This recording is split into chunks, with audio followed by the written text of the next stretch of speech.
Rain fell over the stone towers of Ashworth Keep, drumming softly against the high windows.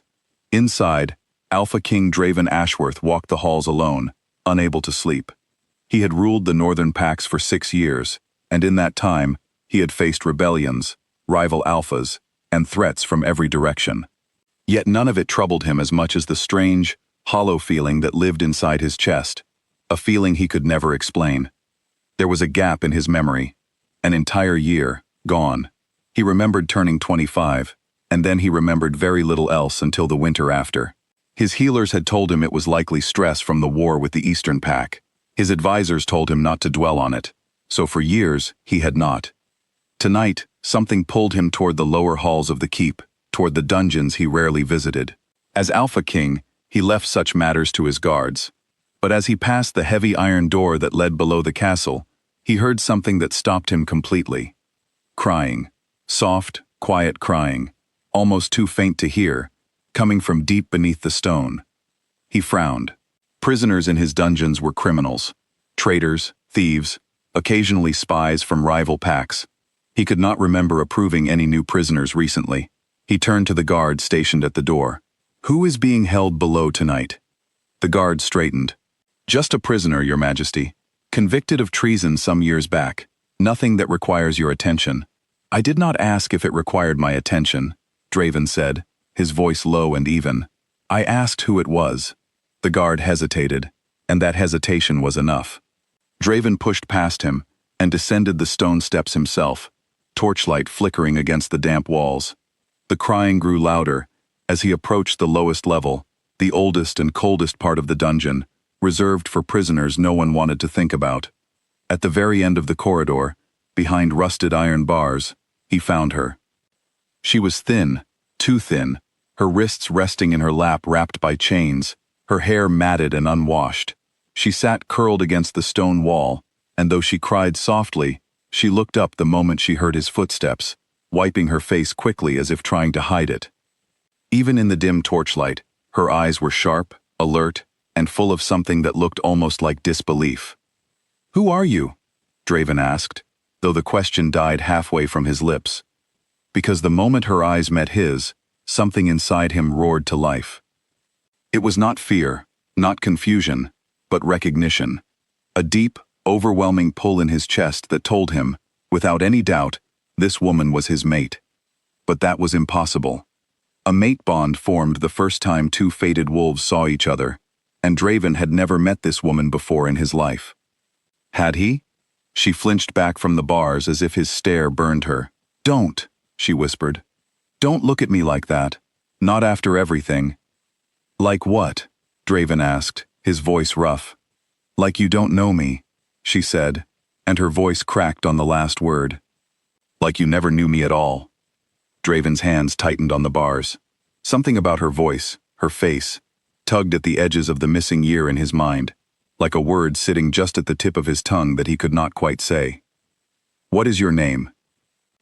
She stared at him for a long moment, tears slipping silently down her cheeks. "Leora," she said. "Leora Vance. I was your healer, your intended mate, and 3 years ago, you looked at me the same way you did tonight, like a stranger." Draven said nothing for a long moment, his mind spinning. He called for the guard to open the cell, ignoring the man's nervous protest that this required approval from the council. He was the Alpha King.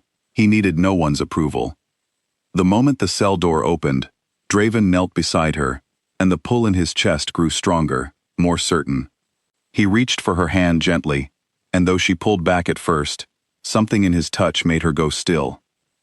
"I don't remember you," he admitted quietly, "but my wolf does. I can feel it." Leora closed her eyes, more tears slipping free. 3 years, she whispered. 3 years I have been down here, telling myself you would remember, that the bond was real, that I was not imagining it.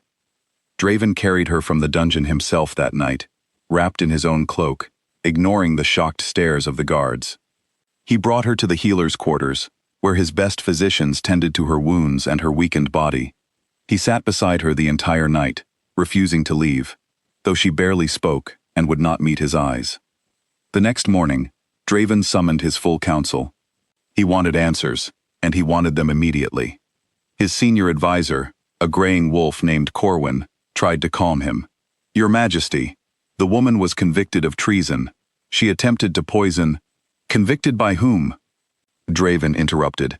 "I do not remember signing any such order. I do not remember a trial. I do not remember her at all, and yet the moment I saw her, my wolf recognized her as my mate. Explain that to me, Corwin." The room went silent. Draven watched every face carefully, and it was the flicker of unease on one face in particular that caught his attention. A younger advisor named Aldrich, who had risen quickly in rank over the past 3 years, ever since the year of Draven's missing memories. "Aldrich," Draven said slowly, "you joined my council the same year I lost my memory of an entire year of my life. Is that a coincidence?" Aldrich's composure cracked, just slightly. "Your Majesty, I do not know what you are implying." "I am implying nothing," Draven said, his voice dropping into something far more dangerous. "I am asking a very direct question, and I expect a very direct answer." It took 3 days of careful investigation, but the truth came out eventually. Aldrich had seen Leora as a threat the moment she became Draven's intended mate, a healer with no noble blood, rising quickly in the king's affections and, by extension, in influence over pack matters that Aldrich wanted for himself. He had used a rare and forbidden elixir, one that could erase memories when consumed unknowingly, slipping it into Draven's drink during a private dinner. With Draven's memory of Leora gone, Aldrich forged documents accusing her of treason and had her thrown into the dungeons before anyone could question it, knowing Draven would remember nothing to contradict the lie. When the truth was laid before the full court, Aldrich was stripped of his title and banished from the northern packs, his crimes too severe for anything less. Draven watched him go without a flicker of mercy. The man had stolen 3 years from him, 3 years he could never fully get back, and worse, 3 years of suffering for Leora that could never be undone. But knowing the truth was only the beginning. Draven's healers began slow, careful work to help restore what memory they could, though they warned him it might never come back fully. Some nights, fragments returned to him in his sleep, the sound of Leora's laugh, the warmth of her hand in his, the moment he had first told her she was his mate beneath the old oak tree near the training grounds. He would wake gasping, chasing memories that slipped away like smoke. Leora, meanwhile, healed slowly in body, but her heart remained guarded. She had spent 3 years believing herself forgotten and abandoned, and even knowing the truth now, trust did not return easily. "I am glad you know the truth," she told him one evening, as they sat together in the quiet garden behind the healer's wing. "But knowing the truth does not undo what happened to me. I sat in that cell for 3 years, Draven. I watched you walk past me during dungeon inspections, and you looked right through me every time. I do not know how to simply forget that." Draven listened without interrupting, his jaw tight with quiet anger.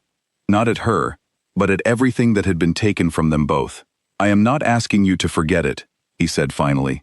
"I am only asking you to let me try to make it right, however long that takes." And so he did try. He did not rush her. He did not expect the bond alone to fix what years of suffering had broken. Instead, he spent weeks simply being present, walking with her through the gardens, sitting with her during meals, asking about the healing work she once loved, and encouraging her to return to it slowly, at her own pace. He made sure the entire pack knew the truth of what had happened to her, publicly restoring her name and honor before the full court, so that no one who had once doubted her would ever question her place again. Slowly, carefully, Leora began to soften. She started sleeping without nightmares, more nights than not. She laughed again, quietly at first, and then more freely. She began working in the healer's wing once more, teaching younger healers the skills she had nearly lost the chance to pass on. One evening, months later, Draven found her in the garden where they had first begun rebuilding what was broken between them. The old oak tree stood nearby, the same one that had appeared in the fragments of his returning memory. "I remember this place," he said quietly, sitting beside her. "I remember standing here with you once. I remember telling you that you were mine, and that I would never let anything happen to you." Leora's eyes filled with tears, but for the first time, they were not tears of grief. "You kept that promise." "Eventually," she said softly. "It just took a little longer than we planned." Draven took her hand gently, the mate bond between them settling into something steady and sure, no longer fragile with fear or uncertainty. "I intend to spend every day making up for the years we lost," he said. "Starting now, if you will let me." She smiled, small but real, and nodded.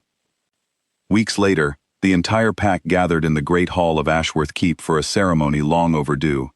Draven stood before his people, Leora beside him in a gown as pale as moonlight, her chin lifted with the quiet strength that had carried her through 3 years of darkness.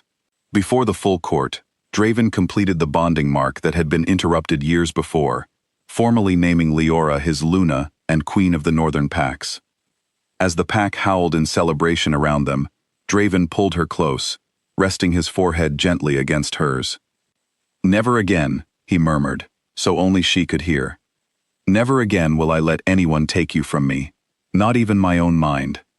Leora closed her eyes, finally letting herself believe it completely.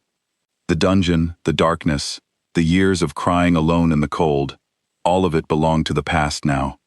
Ahead of her stood a rebuilt kingdom, a restored love, and a mate who had crossed through his own broken memory to find his way back to her. And this time, nothing would ever separate them again.